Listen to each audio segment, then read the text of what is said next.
All right, so here's what I've learned. Here's the secret to kicking this virus. It's not a pill or a potion. It's about your will and devotion. The virus wants us to lay down. The virus wants us to take it. Other than the blessed few, the rest of us who get this are going to have an experience unlike anything else they've ever had. Days and waves. The old notion of get in bed and stay there. You got a distance. Sounds great. And if you're really up against it, you need to do as little as possible. I've been there. Trust me, I know. But you can't stay there. Now I'm wise to the beast and its ways. It changes. The fever is just softening us up. It's making your body hurt, so you don't want to move your body because what it wants to do is get in the lungs. That's what it wants to do. I feel it constricting my chest. When I had that chest x-ray done, I saw that infiltrate right away. Now, I also have something else I haven't told you. I have a low IgM level, which is the primary immune response antibody. I've always had a low level. Okay, it's not something recent. Could be genetic, it could be cultural, I don't know. But it makes me susceptible to things like bronchitis and crap like that. So there I was on Friday night, okay? I was not gonna do the show tonight. I was done. I was in a pool of sweat. 12 hours later, I was in the same damn place. I hadn't slept a minute. I was just soaked and scared, honest to God. So then I get a call from a friend of a friend of a friend. Now this keeps happening to me now. This new reality of how much people just care. I have this new network of not just sources, but really good people. And they all come this way, friend of a friend of a friend. Why? Because we're all battling this all over the country and the world, and people want to beat the beast. So this doctor calls me up, asks me about my symptoms. He's a pulmonary expert, and says, can you get up? I say, yeah, I can get up. He says, do it. He says, can you stretch your torso? I said, what do you mean? He says, put your arms over your head. I go like this. I'm like, oh, God. Said, no, it doesn't feel that good. He said, do it.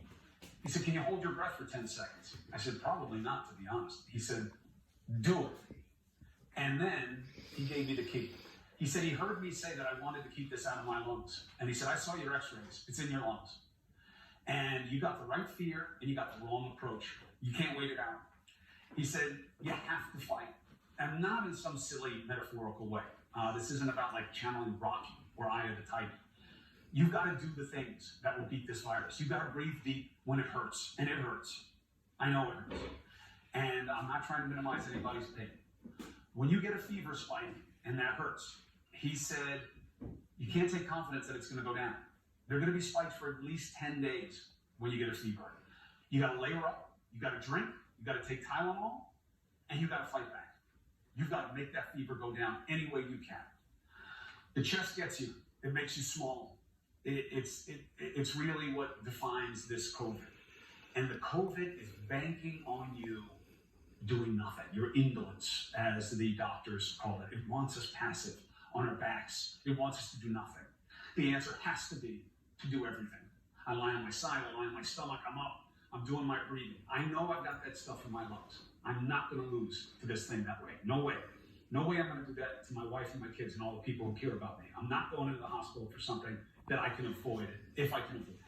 So that's it. All day, all night, hundo P, 100%. That's why I have to keep working. First of all, because I can. And if I can, I should. And it's because it's a way for me to help. There has to be a purpose to this. You know, I'm not just going to go through the suck here for some sense of self-satisfaction to make it through. I want to write this all up. I want to get it out to you guys afterwards so you have a better chance against this than I did. I'll show you the x-rays, the good and the bad, the blood work, hopefully to come, my supplements, my diet. Why? I want you to have it easier than I did. That's a part of my job too, to give you the information that helps you have a better life, especially now. And to return the favor for you guys being so incredible with your love and attention. That's why I have to come to the governor, specifically in the prism of this president, when he says things that play to our weaknesses. It's not his job. It's, you know, to test. That really? He doesn't want the federal government to test? What the hell is his job if it's not to do everything that he can? This has to be desperation on all fronts. Personally, as a function of community, and in terms of our leadership. We have to be desperate to beat this. That is the way we will all get better, okay?